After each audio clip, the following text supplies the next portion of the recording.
Hello everybody and welcome to Story Time. I'm Miss Melissa and I'm so glad you could tune in for this week's Toddler Time. Are you ready to get started? We are going to start with our welcome song. You ready? Here we come now to story time, to story time, to story time. Here we come now to story time so early in the morning. And this is the way we clap our hands, clap our hands, clap our hands. This is the way we clap our hands so early in the morning. And this is the way we stomp our feet, stomp our feet, stomp our feet. This is the way we stomp our feet so early in the morning. And this is the way we wave hello, wave hello, wave hello.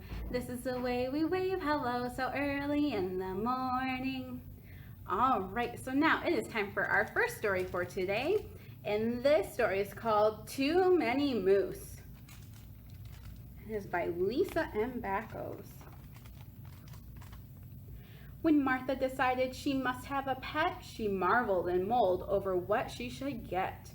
But much of the choices made Martha quite glum. Instead of magnificent, most were humdrum. And just as it seemed like it might be no use, she made up her mind that she must have one moose. The mailman delivered her new moose midday. She signed with an M, and they both marched away. They shared an umbrella, they sipped maple tea, they carved hearts and M's on a mulberry tree. They went to the movies, they shopped at the mall, they both got a manicure, polish and all. My moose is so marvelous, Martha declared, not much could match up when her moose was compared. So Martha quite merrily ordered one more. And one more, until she had four. The mailman delivered her new moose midday. She signed with an M, and they all marched away. They hummed mirthful music, they made lemonade. They modeled some masks for a moose masquerade. They chomped on some crumpets with marmalade jam. They put on some swimsuits and swimmingly swam. My moose are so marvelous, Martha declared. Not much could match up when her moose were compared. So Martha quite merrily ordered one more, and one more, and one more, as she'd done before. The mailman delivered her new moose midday. She signed with an M, and they all marched away.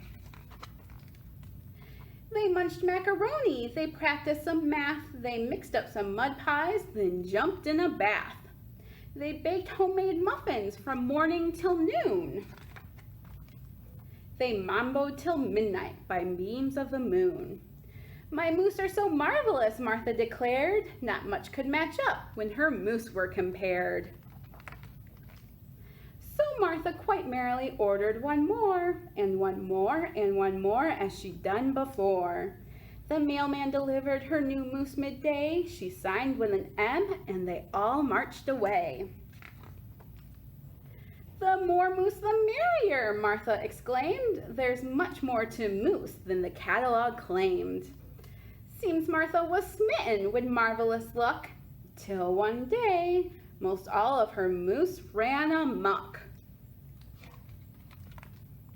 They misplaced her mittens, they muddied her dress, they used most of Martha's shampoo more or less. They misused her markers, they smashed Martha's mums, they minced Martha's homework and left only crumbs. They messed with her marbles, they tumbled her cake.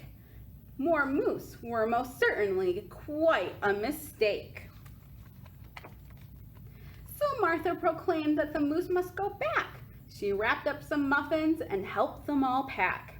The mailman arrived to collect them midday. She signed with an M. All but one marched away. My moose is so marvelous, Martha declared. Not much could match up when her moose was compared. The end. All right, so next we are going to play a game of I Spy. So I'm going to give you some clues and you have to guess what type of animal I spy. You ready? I spy with my little eye an animal who is big and brown and furry and who loves to eat honey. What type of animal is it? We've got a bear. Our bear down there. You ready for our next animal? I spy with my little eye an animal who's long and green and slithers on his stomach. I spy it's a snake. Put our snake up there. I spy with my little eye an animal who's white and has long ears and likes to hop around. I spy a rabbit. Ready for our next animal? I spy with my little eye an animal who's brown and has white spots on its back. This one's kind of tricky, but do you know what type of animal that is? We have a deer. Ready for our next one? I spy with my little eye an animal who stays up at night and says, "Whoo!" And, who could it be? It's an owl. Ready for our next one? I spy with my little eye an animal who has a big bushy tail and who loves to eat nuts. What type of animal is this? We've got a squirrel. I spy with my little eye an animal who has rings around its eyes and stripes on its tail. What type of animal could this be?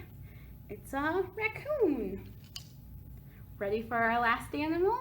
I spy with my little eye an animal who's brown and tiny and very quiet, but likes to go squeak, squeak, squeak. I spy a mouse. There you go. All right, so next it is time for our second story for today. And this story is called Making the Moose Out of Life. And this story is by Nicholas Oldland. There once was a moose who lived in the wild, but didn't act wild at all. When it rained, his friends would go puddle jumping. Not this moose, too wet. When the wind blew, his friends would go kite flying. Not this moose, too windy. When it snowed, his friends would go skiing. Not this moose, too cold. But every now and then, the moose got the feeling he was missing out on something. What could it be? The moose tried meditating, searching the internet, looking into a crystal ball, praying to the moose above, and scanning the night sky. But the moose didn't find a thing. One sunny day, the moose was struck with a thought. He needed to take life by the antlers if he was going to find that something missing. In the same instant, he noticed a sailboat at the water's edge. It sailed gently, flapping in the breeze. The moose was inspired. With his friends looking on, the moose set sail. But what started as a gentle breeze turned into a strong wind, and soon became a raging storm. The moose battled the storm until he could fight no more. In the morning, the moose woke up scared and alone on a deserted island. Normally, this moose would have curled into a ball and cried, but that day he took a deep breath and got to work. The moose located a source of fresh water, gathered wood and made a signal fire, built a shelter, climbed for coconuts, learned to spear fish, and met a tortoise named Tuesday. Over the following days and weeks, the moose faced many challenges and thought of home often. But with Tuesday by his side, he made the most of island life. When it was hot, they went swimming. When the waves were big, they surfed. When it was cold, they roasted coconuts by the fire. Life was pretty good. Then, just as the moose was about to pour Tuesday another coconut smoothie one evening, a ship appeared on the horizon. Quickly, they threw more wood on the fire to get the crew's attention. When the ship came to the moose's rescue, the two friends said their goodbyes, promised to write, and made plans to get together over the holidays. The moose had been rescued on day 3 of a 2-week Caribbean cruise. At first, he was nervous about being back at sea. But when the moose finally left his cabin, it didn't take long for him to embrace the cruise ship lifestyle. He enjoyed all-day buffets, shuffleboard on the Lido deck, and all-night card games. When the moose finally arrived home, his friends could hardly believe their eyes. The beaver and the bear thought they had lost their friend forever. They gave him a big welcome home hug, and when the once mild-mannered moose said, "Let's go cliff jumping," his friends were overjoyed. The end. All right, so next for today, we are going to get out our scarves. So find something around your house, a washcloth, a blanket, a towel, anything that you can shake. And shake, shake. Are you ready? Can you shake? Can you shake and shake and shake? Can you shake your scarf way up high in the sky? Way up high. And can you shake your scarf down low? And can you shake it up high again? Way up high. And can you shake your scarf down low? Can you shake your scarf on top of your head? Shake it on top of your head. Can you shake it on top of your shoulders? Find your shoulders. Can you shake it on top of your elbows? Find your elbows. Find your other elbow. All right, now can you shake your scarf really, really fast? As fast as you can go. Shake, shake, shake. Shake, shake, shake. And can you shake your scarf in slow motion? Really slow. And can you shake it really fast again? Go fast, fast, fast. Fast, fast, fast.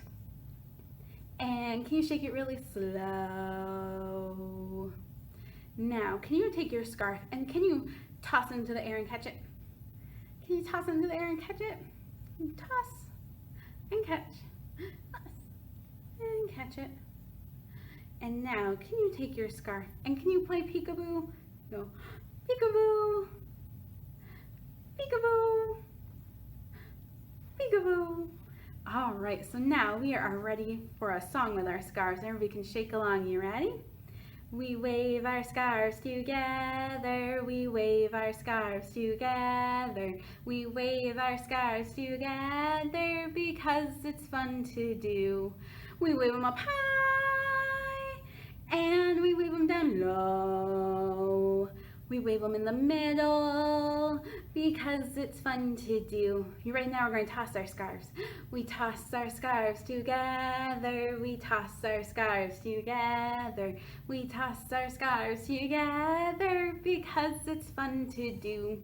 We toss them up high and we toss them down low. We toss them in the middle because it's fun to do.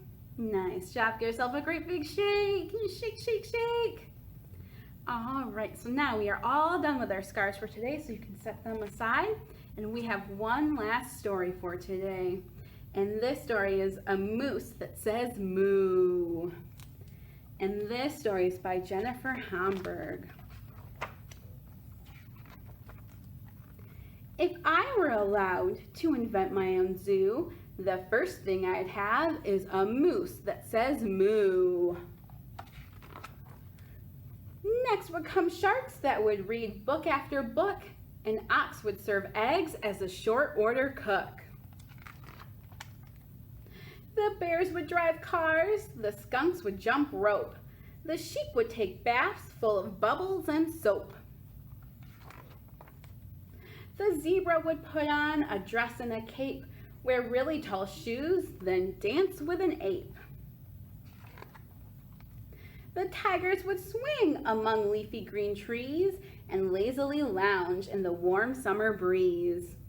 And then they would bake macaroni and cheese and say, "Pardon me, but I think I might sneeze." And how would the animals celebrate night? With PJs and milk and a zoo pillow fight. Feathers would flit, feathers would float, feathers would wake up a sound asleep goat. The goat would get mad and throw handfuls of dough, interrupting a tap dancing, singing pig show. The pigs, quite surprised at this turn of events, would scamper and squeal and knock over a fence. The fence would crash into an all-duck jazz band, and this is where things would get way out of hand. The goose would spill juice, the snakes would all yelp, the cheetah would pick up the phone and say, "Help!" Otters would oink, chipmunks would chirp, rabbits would ribbit and hiccup and burp. The turtle would trip and land in a pie while trying to calm a hysterical fly. Fish would grab crayons and draw squiggly lines. Groundhogs would rally and wave protest signs. Looking around, I would quickly assess this zoo that I grew was a zoo-rific mess. So poof! I'd take back the juice from the goose, the dough from the goat, and the moo from the moose. And knowing that everything needed to change, I'd fix all the other things silly and strange. And then I'd vow never to do that again. Until I considered a juggling hen. The end. All right, so now it is time for our goodbye song. Are you ready? Our hands say thank you with a clap, clap, clap. Our feet say thank you with a tap, tap, tap. Clap, clap, clap. Tap, tap, tap. We roll our hands around and wave goodbye. Bye, everybody. I'll see you in my next video. Bye-bye.